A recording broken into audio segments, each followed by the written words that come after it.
You know what's better than a single dongle review? A 3 dongle head-to-head madness. I don't know why did I use the word dongle madness. Please don't copyright strike me, Andy, please. Welcome back, Audiophiles. It's me, your boy Joe, back again with another video, and this time we'll be looking at the Venture Electronics Devastator. Not one, not two, but 3 different versions of them.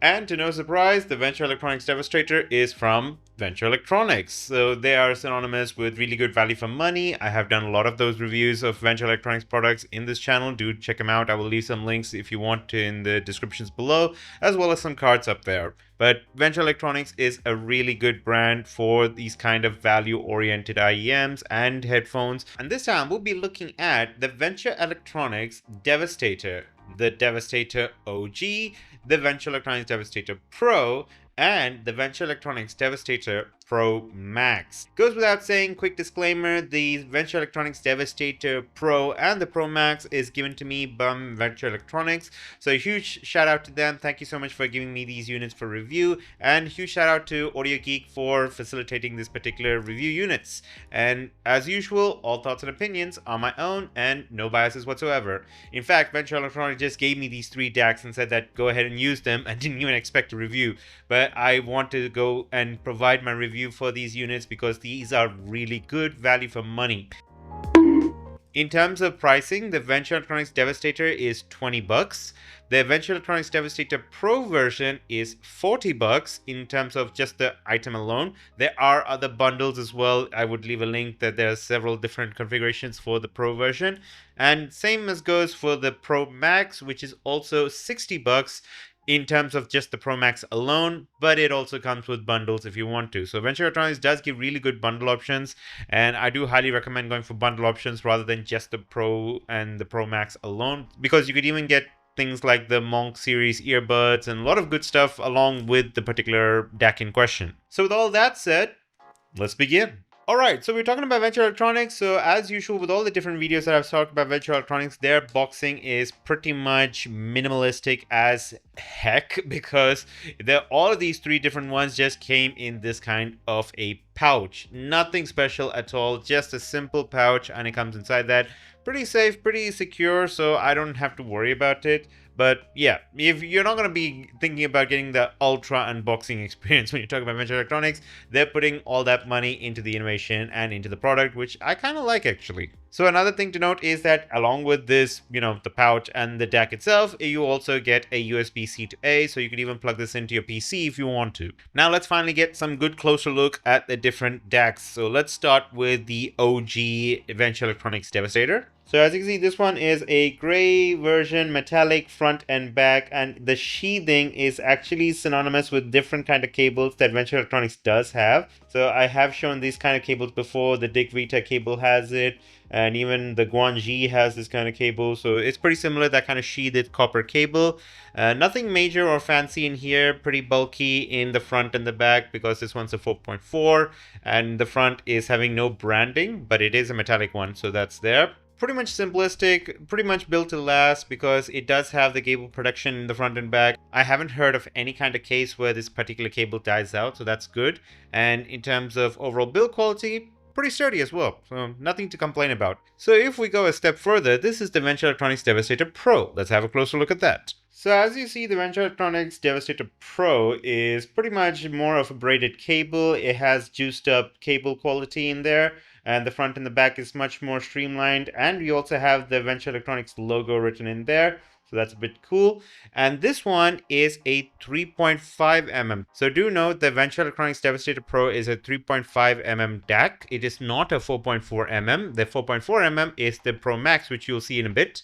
But in terms of cable quality, pretty good. They have juiced up the copper sheathing cable to this more silver oriented cable, so that's where they put the extra bit into it. And of course the DAC quality is also much better, which we will see in a minute in the specs. And then finally, we have the Ultra Venture Electronics Devastator Pro Max. Have a closer look. So this one comes in this kind of all-black piano style color, very shiny, and the cable itself is braided paracord cable, and once again the logo in the front, the Venture logo, and this one is the thicker boy 4.4 mm DAC.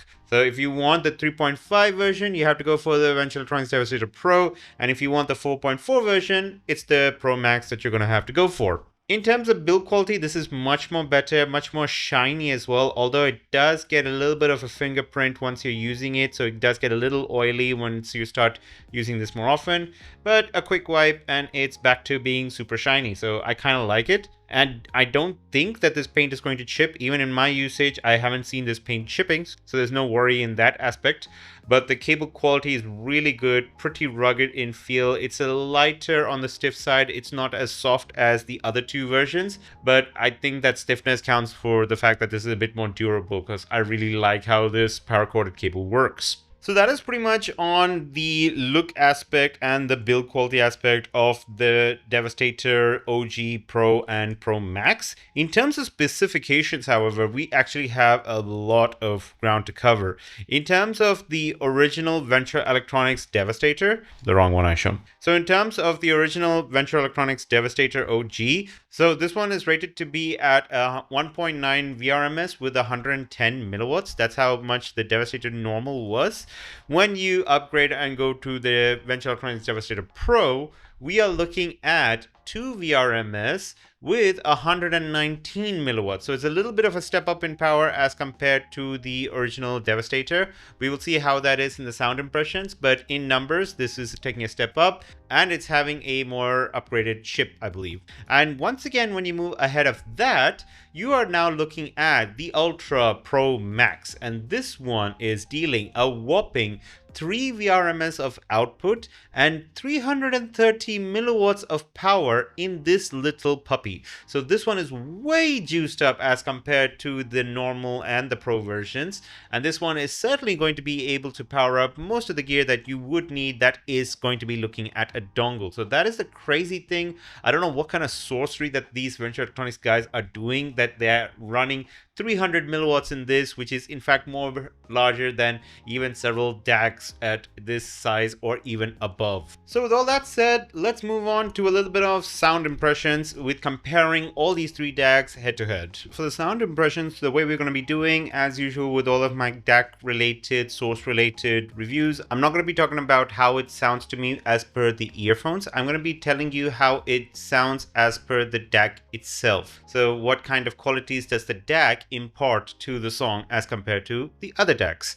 In this review, the IM that I'm going to be using is, of course, the wonderful CJ20. If you haven't seen the review for the CJ20, do check it out. I will leave a link in the card above.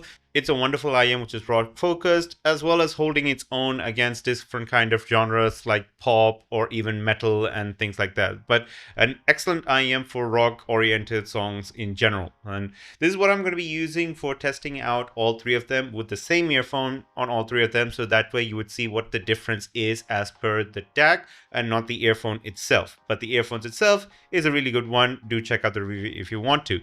And moving on to the songs, as usual, as per the songs that I'm using, I'm going to be giving it to you in the form of an Apple Music playlist down in the description below, so you can listen to the songs that I'm listening to.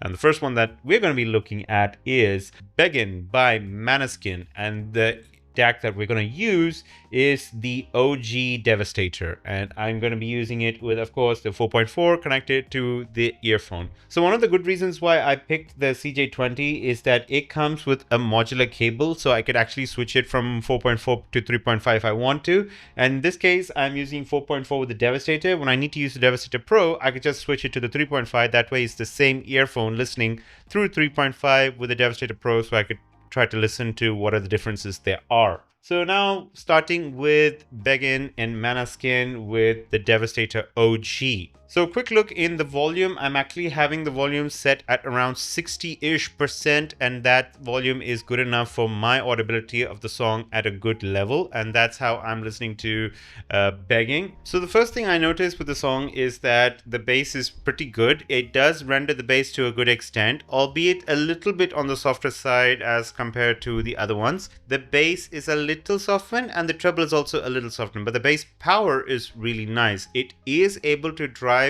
the CJ20 to a good extent of what I'm expecting it to be. In terms of overall separation is okay, I would believe, And in terms of the vocal clarity, it is pretty clean. It is not doing any changes on the top range, but it's doing a slight change on the treble roll-off as well as the bass roll-off. So that is how I would keep for the Devastator. If I were to now upgrade it to the Devastator Pro, quick second.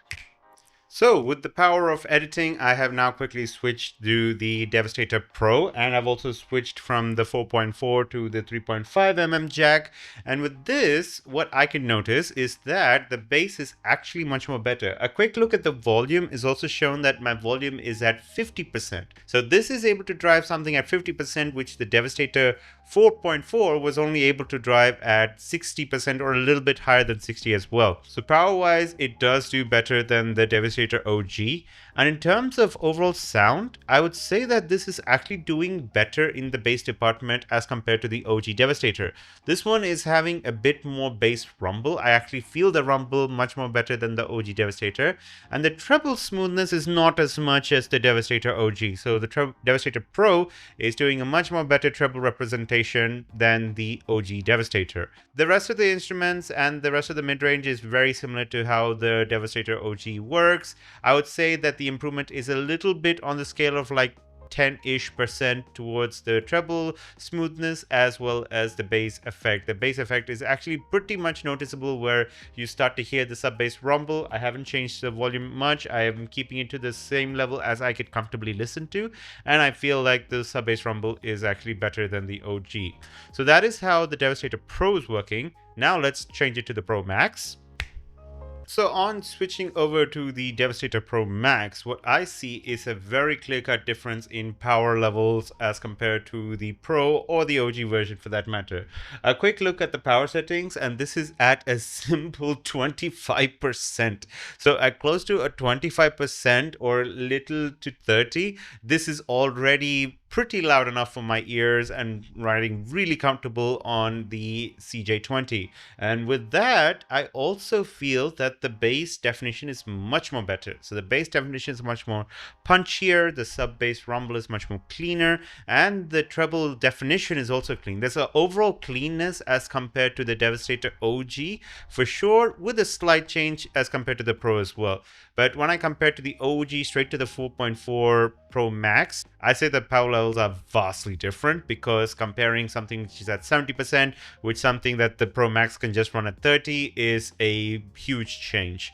And in terms of overall bass performance as well, the bass performance is better, and that overall sharpness does feel pretty significant, as well as a little bit of change on the soundstage. I do feel that the soundstage feels a little bit more wider in the Devastator Pro Max as compared to the OG or the Devastator Pro for that matter as well. But this difference is, as I said before, in the kind of stages where there's a 10% between the OG to the Pro version, and then the Pro to the Pro Max version, I would say it's not just 10%, it's more than like 20 to 25%. So that is how the staging is. So you could feel a much more difference as compared from Pro Max to all the way down to the OG version, as compared to the Pro Max and the regular Pro versions. That's what I feel about it, and that's what I think about this particular song with these three DACs. Let's try a different one as well.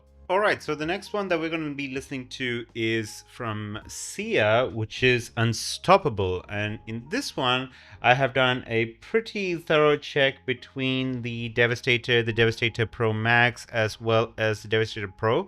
And in fact, for the Devastator Pro, I've also tried another thing where I was trying with the 3.5 and then switching over from just keeping the 4.4 and using this little adapter, which I also got from Venture Electronics, which is a 3.5 to 4.4 lossless adapter, and I was just trying that as well. This one pretty works well, where you could get the Venture Electronics Devastator Pro, put in this particular doohickey of an adapter, and then start to get it into a 4.4 as well. Bit of a clunky solution, but it gets the job done, and you still get 4.4 output from the Devastator Pro if you want to in this kind of doohickey. So I thought of trying this out to maintain the consistency between the three versions, and my findings are pretty much in similar with how it was with Manaskin and Begging. The Venture Electronics Devastator OG had to run in a volume of close to 80-ish% afterwards, because for this particular song you actually need a lot of volume, and this had to be cranked up to 80% for this to run pretty well.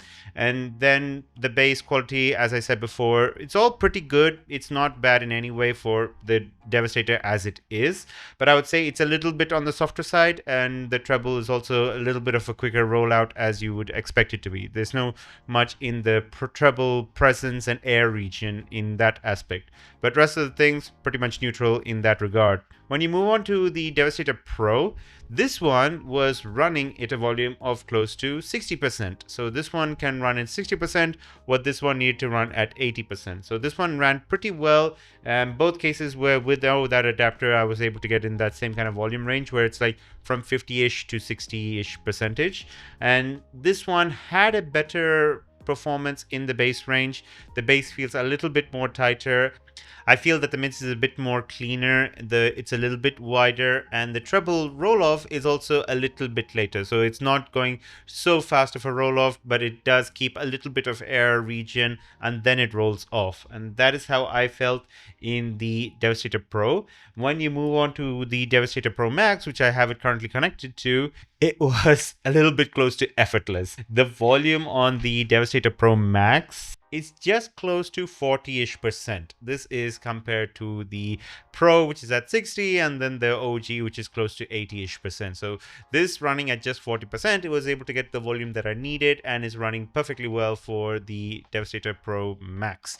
And in this one, once again, the bass feels more defined, and the treble roll-off, I don't feel so much of a roll-off in this at all. The treble details are kept really well. Whatever treble is present in the song, it is being rendered pretty well. That too, the CJ20 takes treble into account when you're doing it. If you know what I'm talking about, the CJ20, you know that the treble is pretty good in the CJ20 on how it renders it, so you would see a little bit of a change when the treble is being touched by any of the DACs when it comes to the CJ20. So in that, I feel that all the details that is present in the song is being rendered pretty well from the Devastator Pro Max as compared to the other two. So in terms of quality, the Pro Max is really the Pro Max. So what are my overall conclusions with the Venture Electronics Devastator Pro Max, as well as the Venture Electronics Devastator OG?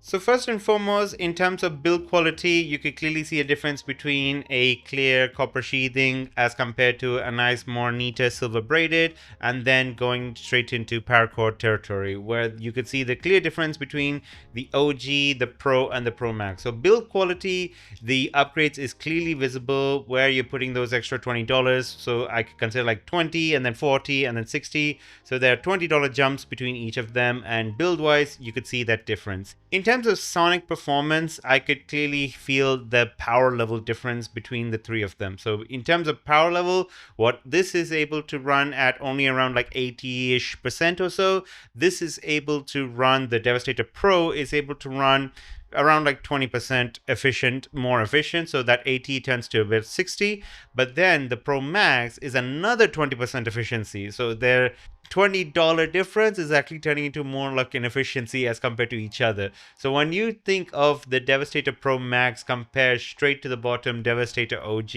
that is close to around like 40% efficiency difference that you can hear very clearly, because this one is able to run the IEMs which are more demanding. This one is able to run them to a much more comfortable level. There's a lot of headroom when you're using this one as compared to the OG Devastator.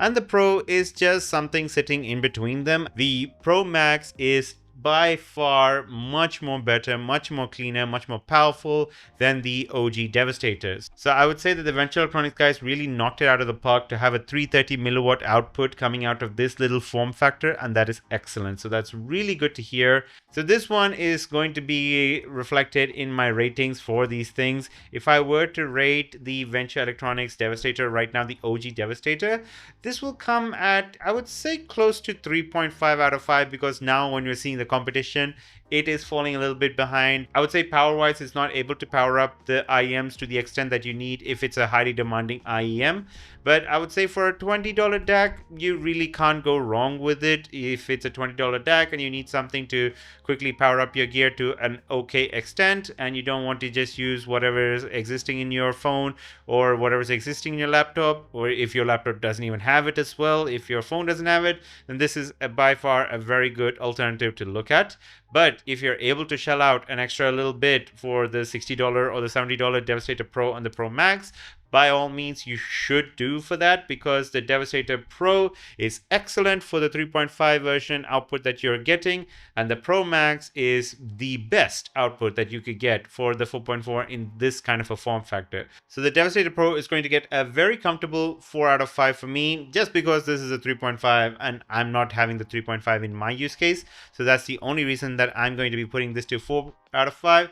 But the Devastator Pro Max is an easy 5 out of 5 recommendation for anyone who wants to use a quick on-the-go dongle with very good power requirements. So this is by far the easiest way I could give a rating for this. It's an excellent DAC and an excellent performance in that particular value orientation. So that's pretty much my review for the Venture Electronics Devastator series. Do let me know your thoughts down in the comments, and let me know which deck are you having. Are they in line with whatever I'm telling about? And what's your favorite among these three? So do let me know that in the comments below. And as usual, if you do like my videos, give me a thumbs up. If you don't like my videos, give me a thumbs down. I don't know. Until then, this is Joe, and I would see you in the next review. Peace.